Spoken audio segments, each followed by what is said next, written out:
پھر پوچھا ہے اللہ کے نبی تیسرا سب سے بڑا گناہ کیا ہے؟ آپ نے فرمایا ان تزانیہ حلیلۃ جارک، اپنے پڑوسی کی بیوی کے ساتھ زنا کرو۔ کیا مطلب؟ پڑوسی کا نام کیوں لیا؟ زنا تو کسی بھی عورت کے ساتھ حرام ہے، اللہ کے نبی نے پڑوسی کا نام کیوں لیا؟ کیونکہ پڑوسی کا بہت حق ہوتا ہے ہمارے اوپر۔ جس طریقے سے اپنی عزت و آبرو کی رکھا ہم کرتے ہیں، پڑوسی کی بھی عزت و آبرو کی رکھا ہماری ذمہ داری ہے۔ اگر ہم نے پڑوسی کی بیوی کے ساتھ زنا کیا ہے تو یہ ڈبل گناہ ہے، یہ دوہرا گناہ ہے۔ ہم نے زنا، جس نے بھی پڑوسی کی بیوی کے ساتھ زنا کیا اس نے زنا کا بھی پاپ کیا، اور اس نے پڑوسی کے ساتھ وشواس گھات کیا، پڑوسی کے بھروسے کا خون کیا۔ اسی لیے اللہ کے نبی نے فرمایا ان تزانی حلیلۃ جارک، اپنے پڑوسی کی بیوی کے ساتھ زنا کرنا یہ تیسرا بڑا پاپ ہے۔ تو سب سے بڑا پاپ کیا ہے؟ اللہ کے ساتھ شرک کرنا، یہ اتنا بڑا پاپ ہے۔ قرآن کہتا ہے ما کان للنبی والذین آمنوا ان یستغفروا للمشرکین ولو کانوا اولی قربا، نبی کو بھی اس بات کی اجازت نہیں ہے اور ایمان والوں کو بھی اس بات کی اجازت نہیں ہے کہ وہ کسی مشرک کے لیے مغفرت کی دعا کرے، ان کا کوئی قریبی رشتہ دار ہی کیوں نہ ہو۔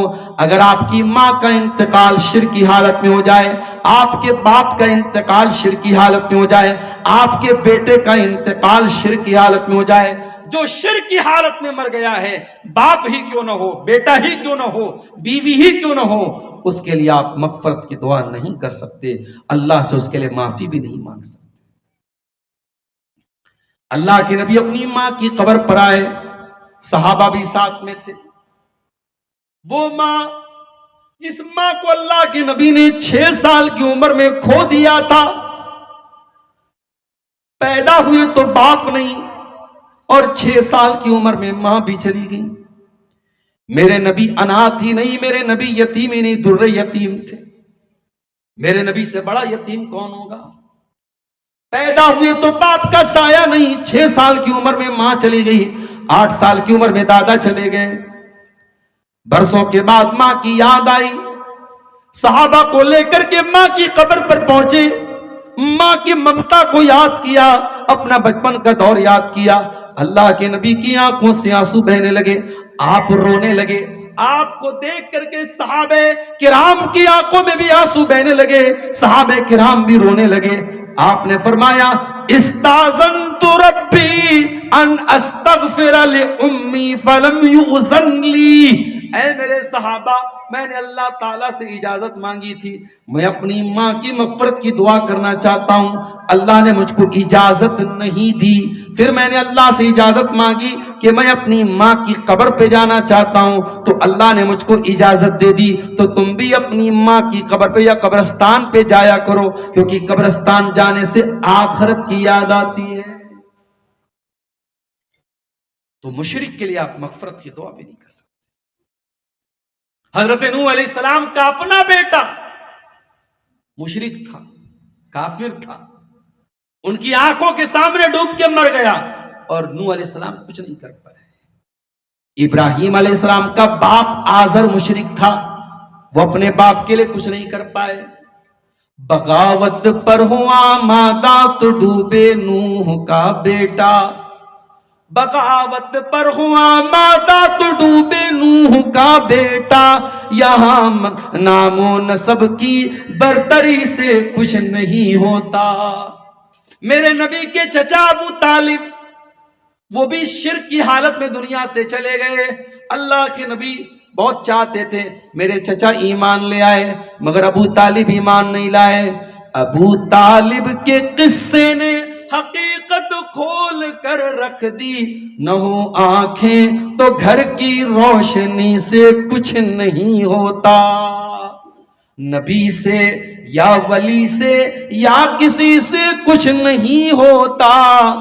میرے پیارے ساتھیوں، مشرک کے لیے مغفرت کی دعا کرنے کی بھی اجازت نہیں ہے۔ اپنے بچوں کے عقیدے کی بھی چنتا کیا کرو، اپنے بچوں کو توحید سکھاؤ، انہیں بتاؤ ہمارا رب اللہ ہے اور اللہ کے سوا کسی کی عبادت کرنا جائز نہیں ہے. اپنے بچوں کو بچپن سے توحید سکھاؤ میرے ساتھ. سیمانچل کے آج بہت سارے لڑکے جے پور میں، بنگلور میں، ممبئی میں، گجرات میں کام کرتے ہیں، اور میں جانتا ہوں جب وہ اپنے گھر والوں سے دور ہوتے ہیں، ان کو دوسرا ماحول ملتا ہے، سوسائٹی ملتی ہے، تو بہت ساری ایسی چیزوں میں وہ انوالو ہو جاتے ہیں جو غلط ہوتی ہیں، حرام ہوتی ہیں، ناجائز ہوتی ہیں. میرے بھائیو، اپنے بچوں کو اتنا مضبوط بنا دو، وہ جے پور جائیں، وہ بنگلور جائیں، وہ ممبئی جائیں، وہ گجرات جائیں، وہ سعودی جائیں، وہ دبئی جائیں، وہ کہیں بھی چلے جائیں، اپنے ایمان پر قائم رہے، اپنی توحید پر قائم رہے. اللہ کے نبی 8 سال کے بچے کو سکھاتے ہیں اذا سألت فاسأل اللہ. اے عبداللہ بن عباس، اے میرے چچا کے بیٹے، اے میرے بچے، جب بھی سوال کرنا اللہ سے سوال کرنا. وَإِذَا اسْتَعَنْتَ فَاسْتَعِنْ بِاللَّهِ، اور جب بھی تو مدد مانگنا تو اللہ سے مدد مانگنا. اور اے میرے بچے یاد رکھ، اگر ساری دنیا مل کر کے تجھے کوئی فائدہ پہنچانا چاہے تو نہیں پہنچا سکتی سوائے اس کے جو اللہ تعالیٰ نے تیری تقدیر میں لکھ دیا ہے. ساری دنیا مل کر کے تجھے کوئی نقصان پہنچانا چاہے تو نہیں پہنچا سکتی سوائے اس کے جو اللہ تعالیٰ نے تیری تقدیر میں لکھ دیا ہے. رفعت الاقلام وجفت الصحف، اے بچے تقدیر کا قلم سوکھ چکا ہے، تقدیر کا قلم اٹھایا جا چکا ہے، تقدیر لکھی جا چکی ہے. اب تقدیر میں چینجنگ نہیں ہوگی، جو تیری تقدیر میں لکھا ہے اس سے زیادہ تجھ کو ملنے والا نہیں ہے. 8 سال کے بچے کو اللہ کے نبی توحید سکھا رہے ہیں. میرے بھائیوں، ہم اور آپ کہاں کھڑے ہیں؟ اب تو دھیرے دھیرے مدرسے بھی بڑی تیزی سے مدرسے بند ہو رہے ہیں. ہمیں غیروں سے کیا شکایت ہے؟ ہم تو خود اپنے مدرسوں کو آج بند کرنے کی کگار پہ چل رہے ہیں. کتنے مدرسے ہیں وہاں کا ٹیچر بیچارہ جب رمضان میں چندہ کرتا ہے تب جا کر کے اس کی سیلری کا انتظام ہوتا ہے. وہ چندہ نہ کرے تو بیچارے کی سیلری ہی نہیں ملے. بنگال میں ہمارے ایک دوست ہیں، ہر سال بنگلور سائیڈ میں ساؤتھ انڈیا میں چندہ کرنے جاتے ہیں، دھوپ میں کھڑے رہتے ہیں کئی گھنٹے. رمضان میں جب مجھ سے ملاقات ہوتی ہے تو کبھی کبھی آنکھوں میں آنسو آ جاتا ہے. کہتے ہیں مولانا بڑی مجبوری کا کام ہے، بڑی باتیں سننا پڑتا ہے، بڑا ذلیل ہونا پڑتا ہے، مگر کیا کریں، مجبوری ہماری، ہم چندہ نہ کریں ہماری تنخواہ بھی نہیں ملے گی. یہ قوم اس حد تک گر چکی ہے. اپنے عالموں کو آپ نے، اپنے قرآن پڑھانے والے علماء کو اور ٹیچروں کو آپ نے اتنا ذلیل کر دیا، ان کو لوگوں کے دروازوں پہ بھیک مانگنے پر مجبور کر دیا. چھوٹے چھوٹے بچے بیچارے وہ آٹو لے کر کے اور ٹوٹو لے کر کے وہ چندہ کر رہے ہیں، اور تب جا کر کے ان مدرسے میں پڑھنے والے بچوں کے اناج کا اور ان کے دھان کا اور ان کے کھانے کا انتظام ہو رہا ہے. ہمیں حکومتوں سے کیا رونا، ہمیں غیروں سے کیا رونا. ان مدرسوں کو بند کرنے کے ذمہ دار تو ہم خود ہوتے چلے جا رہے ہیں. میرے ساتھی یاد رکھو، یہ مدرسے جب تک چل رہے ہیں توحید کی آواز بند نہیں ہوگی انشاءاللہ. یہ مدرسے جب تک باقی ہیں لا الہ الا اللہ اور محمد رسول اللہ کی صدائیں بلند ہوتی رہیں گی. اور جس دن یہ مدرسے بھی بند ہو گئے، آپ کا بچہ انگریزی تو بہت اچھی بولے گا، گھر میں آئے گا گڈ مارننگ مما، گڈ ایوننگ پاپا، گڈ آفٹرنون ڈیڈی، یہ سب بولے گا، مگر آپ کا بچہ اللہ کے بارے میں کچھ نہیں جانے گا، رسول کے بارے میں کچھ نہیں جانے گا، ایمان کے بارے میں کچھ نہیں جانے گا. تو سب سے بڑا جو گناہ ہے جو جہنم میں لے کے جانے والا ہے وہ شرک ہے میرے پیارے ساتھی. اور آگے بڑھیے، وَمَن يَكْفُرْ بِالْإِيمَانِ فَقَدْ حَبِطَ عَمَلُهُ، جو ایمان لانے کے بعد کافر ہو جائے. اچھا، کافر کا مطلب کیا ہوتا ہے؟ کافر کا مطلب بہت سارے ہندو بھائی، ہمارے غیر مسلم بھائی کافر کا مطلب گالی سمجھتے کہ گالی دے رہے ہیں ہم کو. ارے نہیں بھائی، کوئی گالی نہیں ہے. یہ کافر کا مطلب ڈس بلیور، نہ ماننے والا. مومن کا مطلب ماننے والا، مومن کا اپوزٹ کافر. مومن مطلب بلیور اور کافر مطلب ڈس بلیور. مومن مطلب ماننے والا، وشواس رکھنے والا، آستھا رکھنے والا، اور کافر کا مطلب نہ آستھا رکھنے والا، آستھا نہ رکھنے والا، نہ ماننے والا. یہ کوئی گالی نہیں ہے. لیکن ہاں، اگر کوئی کافر ہے، اللہ کو نہیں مانتا ہے، رسول کو نہیں مانتا ہے، قیامت کو نہیں مانتا ہے، اور اسی حالت میں وہ مر جائے گا، تو قرآن کیا کہتا ہے؟ وَمَن يَكْفُرْ بِالْإِيمَانِ فَقَدْ حَبِطَ عَمَلُهُ وَهُوَ فِي الْآخِرَةِ مِنَ الْخَاسِرِينَ. جو ایمان لانے کے بعد کافر ہو جائے گا اور اسی حالت میں مر جائے گا، اس کے سارے اعمال برباد ہو جائیں گے اور وہ آخرت میں خسارہ اٹھانے والوں میں سے ہو جائے گا۔ تو جیسے شرک بہت بڑا پاپ ہے، ویسے ہی کفر بھی بہت بڑا پاپ ہے۔ اسی لیے ہم لوگ ایمان لاتے ہیں۔ سورہ بقرہ کی آخری آیت دیکھیے، آمن الرسول بما انزل الیہ من ربہ والمؤمنون، رسول بھی ایمان لائے اور ایمان والے بھی ایمان لائے۔ کل آمن باللہ وملائکتہ ورسلہ، اللہ پر بھی ایمان لائے، فرشتوں پر بھی ایمان لائے، رسولوں پر بھی ایمان لائے۔ لا نفرق بین احد من رسلہ، اور اللہ کے سارے رسولوں پر ایمان لائے، کوئی بھید بھاؤ نہیں کیا، کسی کو مان کر کسی کا انکار نہیں کیا۔ ہم سارے نبیوں کو ماننے والے، سارے رسولوں کو ماننے والے لوگ ہیں۔ اگر آپ کسی ایک نبی کا بھی انکار کر دیں گے تو آپ مومن نہیں رہ جائیں گے۔ ہم سارے نبیوں کے اوپر ایمان رکھتے ہیں میرے پیارے ساتھ۔ اور آگے بڑھیے، جہنم میں لے کر کے جانے والا ایک اور بہت بڑا گناہ ہے، اللہ کا مذاق اڑانا، رسول کا مذاق اڑانا، دین کا مذاق اڑانا۔ قُلْ بِاللَّهِ وَآيَاتِهِ وَرَسُولِهِ كُنْتُمْ تَسْتَهْزِئُونَ، اے نبی آپ فرما دیجئے، کیا تم اللہ کا مذاق اڑاتے ہو؟ کیا تم رسول کا مذاق اڑاتے ہو؟ کیا تم اللہ کی آیتوں کا مذاق اڑاتے ہو؟ لا تعتذروا قد کفرتم بعد ایمانکم، تم کوئی بہانہ نہ بناؤ۔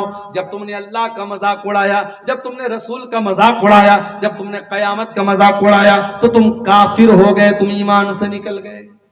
اس کا مطلب یہ ہوا کہ دین کا مذاق اڑانا یہ بھی بہت ڈینجرس اور خطرناک چیز۔ اگر آپ دین کا مذاق اڑاتے ہیں، آج کل جنت کا لوگ مذاق اڑاتے ہیں، جنت کی حوروں کا مذاق اڑاتے ہیں، جہنم کا مذاق اڑاتے ہیں، دین کا مذاق اڑانا بھی میرے پیارے ساتھیوں بہت بھاری پڑ سکتا ہے، اور اگر آپ نے دین کا مذاق اڑایا تو یہ چیز بھی آپ کو جہنم میں لے کر کے جائے۔ اور آگے بڑھیے، سود کھانا، سود کھانا بھی جہنم میں لے کے جانے والا عمل ہے۔ اللہ قرآن میں کہتا ہے یمحق اللہ الربا ویربی الصدقات، اللہ تعالیٰ سود کو مٹاتا ہے اور اللہ تعالیٰ صدقہ خیرات میں برکت دیتا ہے۔ جب آپ اللہ کی راہ میں صدقہ کرتے ہیں، دان پنیہ کرتے ہیں تو آپ کے مال میں برکت ہوتی ہے، اور جب آپ بیاج کا پیسہ، انٹرسٹ کا پیسہ اپنے گھر میں لاتے ہیں تو آپ اپنے گھر کی برکت کو مٹا دیتے ہیں، مال کی برکت کو مٹا دیتے ہیں۔ یا ایھا الذین آمنوا لا تاکلوا الربا اضعافا مضاعفا، اے ایمان والو چکر وردھی بیاج نہ کھایا کرو، کمپاؤنڈ بیاج نہ کھایا کرو۔ بیاج پر بیاج جو چڑھتا رہتا ہے جس کو کمپاؤنڈ انٹرسٹ بولتے ہیں، چکر وردھی بیاج بولتے ہیں، وہ بیاج عرب میں بہت چلتا تھا، اللہ نے اس سے بھی منع کیا اور عام بیاج سے بھی منع کیا۔ ہر طریقے کا بیاج کا۔ مولوی صاحب، فائننس پر موبائل لینا کیسا ہے؟ فائننس پر کار لینا کیسا ہے؟ کان کھول کے سن لیجئے، جائز نہیں ہے۔ مولوی صاحب ہم تو بالکل سمے سے ای ایم آئی بھر دیں گے، ایک دن بھی لیٹ نہیں کریں گے۔ آپ لیٹ نہیں کریں گے ٹھیک ہے، ہم مان لیتے ہیں، حالانکہ ایسا ہوتا نہیں ہے۔ کسی نہ کسی مہینے ای ایم آئی لیٹ ہوتی ہے اور کچھ نہ کچھ بیاج کا پیسہ آپ کو دینا پڑتا ہے۔ اور جب آپ موبائل فائننس پر لیتے ہیں تو آپ بینک کے تھرو لیتے ہیں، بجاج فائننس کے تھرو لیتے ہیں، کریڈٹ کارڈ کے ذریعے لیتے ہیں، وہ بھی بینک کے ذریعے ہی ہوتا ہے۔ اور آپ بینک کے ساتھ ایک کانٹریکٹ کرتے ہیں کہ میں یہ موبائل 12,000 کا ہے، میں اس کو 13,000 میں لے رہا ہوں، ہر مہینے اتنی ای ایم آئی دوں گا، اگر مہینے کی پہلی تاریخ کو میں ای ایم آئی جمع نہیں کر پایا تو ڈیلی کا 500 روپیہ پینالٹی لگے گی۔ یہ جو ڈیلی 500 روپے جو پینالٹی لگ رہی ہے یہی بیاج ہے میرے پیارے ساتھیوں۔ ایسا کوئی سودا کرنا، ایسا کوئی ٹرانزیکشن کرنا جس میں سود اور بیاج شامل ہو وہ حرام ہے۔ اللہ کے نبی فرماتے ہیں لعن اللہ آکل الربا وموکلہ وکاتبہ وشاہدی، سود کھانے والے پر بھی اللہ کی لعنت، سود کھلانے والے پر بھی اللہ کی لعنت، سود لکھنے والے پر بھی اللہ کی لعنت، سود کی گواہی دینے والے پر بھی اللہ کی لعنت۔ اور آپ نے فرمایا وہم سوا، سب برابر ہیں، سب برابر ہیں، کھانے والا، کھلانے والا، لکھنے والا سب برابر ہیں، لہذا سود کی ہر شکل حرام ہے میرے پیارے ساتھی۔ اور آگے بڑھیے، جہنم میں لے کر کے جانے والا ایک اور بہت بڑا گناہ زنا کرنا، شرمگاہ کا غلط استعمال کرنا۔ وَلَا تَقْرَبُوا الزِّنَا، اے میرے بندو تم زنا کے قریب بھی نہ جانا، اِنَّهُ كَانَ فَاحِشَةً وَسَاءَ سَبِيلًا، یہ بہت برا کام ہے، بہت گندا راستہ ہے، تم زنا کے قریب بھی نہ جانا۔ اللہ کے نبی فرماتے ہیں العینان زناہما النظر، آنکھوں کا زنا غلط چیزوں کو دیکھنا ہے۔ او انسٹاگرام کی ریل پر ننگی ویڈیوز دیکھنے والوں، او فیس بک کے اوپر بیہودہ ویڈیوز دیکھنے والوں، او دن رات ادھورے کپڑے پہن کر کے ننگی عورتوں کے مجرے دیکھنے والوں، تم آنکھوں کا زنا کر رہے ہو۔ والأذنان زناہما الاستماع، اور کانوں کا زنا گندی چیزوں کو سننا ہے۔ واللسان زناہ الکلام، اور زبان کا زنا غلط چیزوں کو زبان سے نکالنا ہے۔ والید زناہ البطش، اور ہاتھ کا زنا غلط چیزوں کو ٹچ کرنا ہے۔ والرجل زناہ الخطا، اور پیروں کا زنا غلط چیزوں کی طرف چل کے جانا ہے۔ والقلب یہوی ویتمنا، اور انسان کے دل میں غلط اچھائیں پیدا ہوتی ہیں۔ والفرج یصدق ذلك او یکذبہ، اور پھر انسان کی شرمگاہ جو ہوتی ہے وہ دل کی یا تو تصدیق کرتی ہے یا انکار کرتی ہے، یا تو انسان غلط کام کر دیتا ہے یا بچ جاتا ہے۔ اس کا مطلب یہ ہوا کہ جو اپنی آنکھوں کی حفاظت نہیں کرے گا، جو کانوں کی حفاظت نہیں کرے گا، جو زبان کی حفاظت نہیں کرے گا، جو ہاتھ اور پیر کی حفاظت نہیں کرے گا، وہ زنا سے اس کا بچنا بہت مشکل ہے میرے پیارے ساتھی۔ زنا حرام ہے، جہنم میں لے کے جانے والا ہے۔ اللہ کے نبی کو ایک مرتبہ خواب میں بہت سارے عذاب کا منظر دکھایا گیا، آپ نے خواب میں دیکھا، اور یہ بات بھی یاد رکھو کہ اللہ کے نبی کا جو خواب ہوتا ہے وہ بھی سچا ہوتا ہے، آپ کو خواب میں ریئل دکھایا جاتا ہے۔ آپ نے خواب میں دیکھا کہ ایک تندور ہے، اور اس تندور میں کچھ مرد و عورت ننگے لٹکے ہوئے، الٹے لٹکے ہوئے ہیں، اور جہنم کی آگ کا شعلہ ان کی شرمگاہ کے اندر داخل ہوتا ہے، اور وہ بلبلانے لگتے ہیں، چلانے لگتے ہیں۔ آپ نے پوچھا من ہؤلاء، یہ کون لوگ ہیں؟ فرشتوں نے کہا ہؤلاء الزنات والزوانی، اے اللہ کے نبی یہ زناکار مرد و عورت ہے، یہ زناکار، یہ زنا کرنے والے مرد و عورت ہیں جن کی شرمگاہوں میں جہنم کی آگ کا شعلہ ڈالا جا رہا ہے۔ اللہ اکبر، یہ آگ کا عذاب یا تو قبر میں دیا جا رہا ہے یا جہنم میں دیا جائے گا، جو اللہ کے نبی کو خواب میں دکھایا جا رہا ہے۔ اسی لیے قرآن کہتا ہے وَلَا تَقْرَبُوا الزِّنَا، زنا کے قریب مت جاؤ۔ نبی اکرم سے پوچھا گیا سب سے زیادہ جہنم میں لوگ کیوں جائیں گے؟ آپ نے فرمایا الفم والفرج، زبان کی وجہ سے جائیں گے، شرمگاہ کی وجہ سے جائیں گے۔ اسی لیے اللہ کے نبی نے فرمایا دو چیزوں کی گارنٹی لے لو، میں تمہیں جنت کی گارنٹی دیتا ہوں، ایک اپنی زبان کی گارنٹی لے لو، ایک شرمگاہ کی گارنٹی لے لو۔ اور اسی لیے زنا سے روکنے کے لیے اسلام نے مرد کو حکم دیا قُلْ لِلْمُؤْمِنِينَ يَغُضُّوا مِنْ أَبْصَارِهِمْ، اے مردو اپنی نگاہوں کو نیچے رکھو، وَيَحْفَظُوا فُرُوجَهُمْ، اور اپنی شرمگاہ کی حفاظت کرو۔ اور عورت کو حکم دیا گیا وَلَا يُبْدِينَ زِينَتَهُنَّ، عورت اپنی خوبصورتی کو غیر مردوں کے سامنے ظاہر نہ کرے، یہاں تک کہ مسجد میں بھی جائے تو خوشبو لگا کر کے نہ جائے۔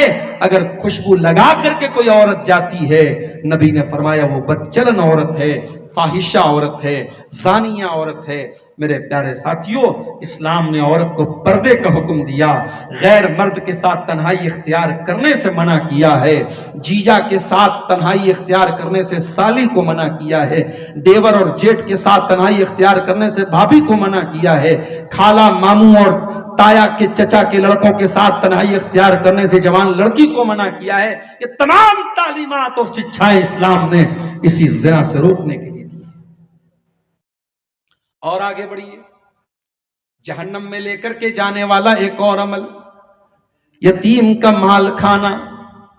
جو بچہ اناتھ ہو جائے، جو بچہ یتیم ہو جائے، جس بچے کا باپ مر جائے، اس کے مال کو ناجائز طریقے سے کھانا۔ فرمایا ان الذین یاکلون اموال الیتامی ظلما انما یاکلون فی بطونہم نارا۔ جو یتیم کا مال ناجائز طریقے سے کھا رہے ہیں، وہ اپنے پیٹ میں جہنم کی آگ بھر رہے ہیں، وہ اپنے پیٹ میں جہنم کی آگ بھر رہے ہیں۔ میرے پیارے بھائیوں، کبھی کسی یتیم کا مال نہ کھانا، ہو سکے تو یتیم کے سر پہ ہاتھ رکھ دینا، ہو سکے تو یتیم کو پال لینا، ہو سکے تو یتیم کا سہارا بن جانا۔ اللہ کے نبی فرماتے ہیں انا وکافل الیتیم کہاتین، میں اور یتیم کو پالنے والا، میں اور یتیم کی پرورش کرنے والا۔ آپ نے دونوں انگلیوں سے اشارہ کر کے فرمایا جیسے دونوں انگلیاں ایک دوسرے سے بالکل قریب ہیں، میں اور یتیم سے پالنے والا جنت میں ایک دوسرے کے قریب رہیں گے۔